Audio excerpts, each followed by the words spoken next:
Hello everyone, welcome to Minute Coding with Miguel Parada. The first thing we'll do today is save our old project, the one we made the first lesson, into a JavaScript file. So we'll just save as JavaScript. Now you notice when you save this thing automatically converts it to JavaScript.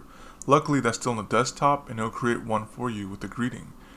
Now in order to call forth an external JavaScript file, you'll want to use script within the tags, the name of the file followed by .js.